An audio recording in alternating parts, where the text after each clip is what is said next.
Okay, storytelling. Ron, this is about spells. Oh, magic. Oh, no, this is about blessings. Now there is spell and magic in the game for the pagans, the black magic, and I differentiate the two in this. Now there's kind of similar in the game mechanics because I just have to figure out how to interpret that for the game. But in this, and I read this through hagiographies, through the church histories, that Christians came in with the power of the word. That's all they needed. They just needed the word, the gospel to affect people. The pagans, they had to do rituals. They had to perform a pageantry, and they had to have components and material things and illusions and stuff. And their goal was life cheats, basically. A life cheat. Tarot cards and divination is a life cheat. I want to know what's going to happen in the future before you do. I want to have an advantage over you, by knowing what's going to happen in the future. So it's a life cheat. They had love. The biggest one for pagans was love potions, which I interpret as rape drugs. Really bad. Love potions, think about it. It probably was ecstasy or some form of mushrooms or ecstasy that made the woman woozy. And so anyway, and of course that has a lot to do with drugs and potions. So the pagans have that type of magic. When a witch curses you, she'll that was my coffee. Oh man, when the witch curses you, exactly, she sprays out. She probably has some sort of poison or thing that she knows or is immune to, or mithridatism or whatever it's called, or in a powder form, and gets you. And you become hallucinated and see demons and all that stuff. Now, I still think that there's magic, demons and all that. So anyway, faith. How does the power of faith work in this game? Okay, so you get your faith points is based off of your spirit.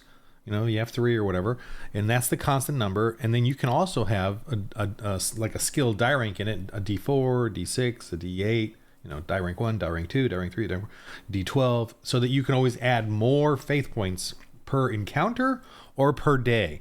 And the reason I do this is for each encounter you get faith points to spend, to do blessings and protections and heal.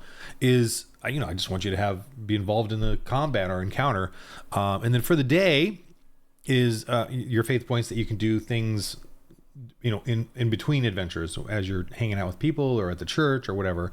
And I say for the day, but it kind of means like for the session or for that period of time, whatever you and the GM kind of decide. I generally allow them to use it a couple times for the day, during a session, like if they're at church and they've been there for a few weeks, building up the church and helping the people. Then if they think of a way of using their blessings, I allow them to do it a couple times. Like not every day they get this constant power blast of blessings or whatever, but just like a couple of times kind of a thing. Faith for the encounter, again, it refreshes every time as long as they get a few moments rest in between encounters kind of thing. And so your faith points you spend on specific things for each blessing. Now here's the list of blessings that I do right here. This is I got it. I wanted it to be simple. You can interpret it in different ways, and you can obviously add other blessings that you think of, based on the Bible or hagiographies or his church history. But this is the ones basically for the clergy. This is the ones for the nun. This is the ones for a paladin over here, or holy warriors. And there's a woman's touch, which is not blessings. I'll even explain that one here in a sec. And the basic one is bless, which is gives them a bonus die for to hit or skill roll, rolling a d20 only. To do extra damage is the glory over here. And can a clergy get a nun's blessings? Yes, but I would role play it and really sort of like, I'm open to that, but I would like the nuns get this initially, the clergy get this initially, and then they can obviously crisscross, and if a clergy becomes a holy warrior, they could go over here and get some of these. But I would role play that out. Like, how do they get that? What reason? Play that out. Who teaches you this blessing kind of thing? Or do you meditate on it? So this, the clergy, the nun has a really good defensive and miracle. The biggest one is like miracle of healing. So that heals actual grievous wounds. Or afflictions like that. I see an angel. That's epic. So she gets to turn it. She faints, and then an angel comes and she spends her faith points on duration, how long the angel will last, what damage it will do for attack, and then what damage it will do. And it angels avoid holy avoid armor and all that. Let's see. Cannot be harmed, and his attacks are a holy sword that avoids all armor saves. So that's pretty good, And the GM can obviously play it as, well, if they see an angel, they could just be run away. It could be something epic like that as well. Depending on what it is. So how do faith points work? How do we spend it when you do stuff? First off, I'm very leniency here. I'm very lenient on when they can cast it, like once per turn, but at any time, a free action, right before an attack. I even allow some hindsight if they want to bless the person after they missed. I don't, especially in the beginning, I allow that. The nun especially can react quickly to someone attacking the other missionaries with her plea and call out that sort of distract and, all that kind of thing. So the main things I did here are deliverance, deluge, duration, duress, and distance. So when you put faith points into like a bless, you can make it really powerful, really, a big bless. You can deluge, put it on a bunch of people. You can even do a duration, so it lasts a few turns. And a bless is basically them saying, may the Lord protect, guide you in this fight, like that. That's basically it. That's how it works. Protection is, may the Lord protect you, it's like that. Heal is like, carry on, my, Christian soldiers, we must persevere and, fight this.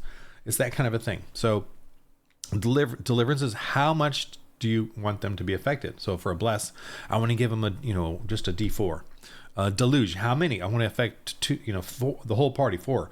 Okay, I would put 2 points into that to get a D6, and you can roll a 1. So I like that about that too. For deluge, you can roll 1 through 6 to affect how many people that take the blessing. Duration is an optional thing. If you don't put any faith points into any of the deluge, duration, duress, or distance, you can just do deliverance, which is just one blessing on one person at one turn. But you can have duration. So if you want it to last more than one turn, and one faith point is a D4, so it can go from 1 to 4 turns. And duress is when people resist. If it's something they have to resist, like rebuke. If you want to rebuke them, most normal minion encounters, I don't have them resist. But if it's like a major character NPC, like a witch or a sorcerer or whatever, or a leader of a town or that kind of thing, I let them have a resist, which is a 12. And if they resist against the 12, it doesn't affect them. But you can add faith points to that to make it higher. You can add a D4, a D6, D8, to add to the 12. And distance is kind of a GM's discretion in some cases.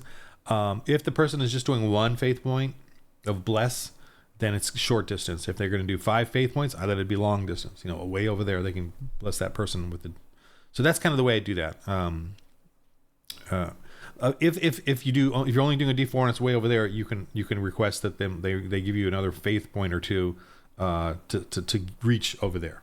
So there's that. So distance is kind of discretionary, and duration I allow discretionary as well, especially for if they get afflicted by a curse or whatever. I just for that encounter that's the duration. Generally against them, I allow it to last for the encounter or until they can just wipe it off, like clear it out from whatever has occurred to them. If a witch does a curse on them, I don't worry about the duration in that sense. If they get a moment to try to clean it up, I have them roll something aware of they have a healing kit. They can clean out their eyes or whatever descriptive way I make the curse. Then they can end it. This is how I use duration against them. I don't worry about the turns. The only time I really worry about turns is when they do it and it's based on their the thing that they're doing. Bless, glory, protection, whatever. Okay, so that's kind of it. I mean, and then each of these, I really want to keep them short and quick and easy, so it's very simple in the game. And it all of them have to do with affecting penalties to rolls. The penalties of your vitality, draining your vitality. A few rare ones will drain their traits for temporarily. Could drain their prowess or their intellect or whatever, especially when they're the drugs that the witches use. So, and the same thing with the pagans. They don't use theirs. They use half their spirit and then half something else. It could be intellect, it could be social, it could be even prowess, because they, like a wizard or a magician, uses their society or intellect, because they're actually using part of that to affect people. In other words, like let's just say a witch, she uses her intellect and her spirit, but averaged out. so it tends to be lower as far as what their magic points, and they have to prep a lot. So it's almost like they have magic points, but it's magic prep points that they have prepared stuff and are ready. So that's kind of how I just want to touch on that. Okay, so one last thing I want to add to this is the woman's touch, which is women getting their... Actually, I'll do that in a separate video. Now I think about it, because that's important. That's a big one. Okay, so that's how you do this. The Holy Warrior obviously gets these Holy Weapon Glory. They can do these during combat. And generally, I make them commit to it, and if they miss, they lose that. Especially for glory, make it a little harder, a little tougher for them. Okay, so that's it for blessings, miracles, glory. That's the power of faith using blessings in this game. And again, you can fail even if you use the blessings from God, or you can still fail because God doesn't need you to succeed or fail for His will, but He wants you though, and wants us to persevere and do things for the sake of our love for Him. And He's good with us trying over and over and over, even if we fail. So be cool, be cool about this as far as, it's not about being completely, perfectly sacred. It is though about trying and persevering and getting better as you go. And, this is fun game, fun stuff. Very simple. Okay. So that's it. Okay. In the game of life, roll holy dice.